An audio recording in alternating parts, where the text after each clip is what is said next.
Thyroid की medicine regular ले रहे हैं, चेकअप्स भी रूटीनली करवा रहे हैं, क्या खाना है क्या नहीं खाना है इसका भी ध्यान रख रहे हैं, फिर भी आपके थायराइड लेवल नॉर्मल रेंज में नहीं आ रहे। इनफैक्ट हर विजिट के बाद डोज बढ़ते जा रहा है। चलिए जानते हैं कुछ 5 ऐसी चीजें जो कई बार हम ओवरलुक कर जाते हैं।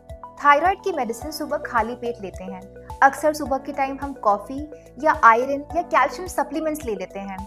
आपको ध्यान देना चाहिए कि जब भी आप थायराइड की मेडिसिन लें, make sure you do not consume coffee, calcium and any iron supplements at least about 45 minutes before and after the intake of the medicine, क्योंकि ये थायराइड की मेडिसिन का अब्जॉर्प्शन कम कर देता है। आयुर्वेद कहता है कि सारी बीमारियां पेट से शुरू होती हैं, so if you have a healthy gut, आपको कोई डिजीज नहीं होगी। आपका गट लगभग 20 से 30% T4 इनएक्टिव हार्मोन को T3 में कन्वर्ट करता है।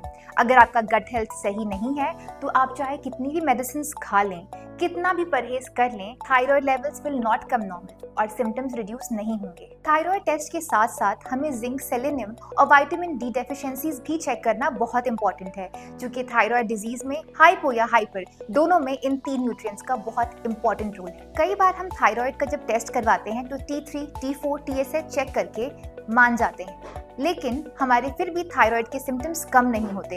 इस डिजीज के सिम्टम्स जैसे constipation, irregular menses, weight gain या सडन वेट लॉस, ये सारे कंसिस्टेंट रहते हैं, क्योंकि कई बार इसका असल रीजन होता है हाशिमोटोस थायराइडोइटिस, तो इसका चेकअप करना बहुत इंपॉर्टेंट है। And the most important point, chronic stress की वजह से बॉडी के अंदर कॉर्टिसोल का लेवल बढ़ते जाता है।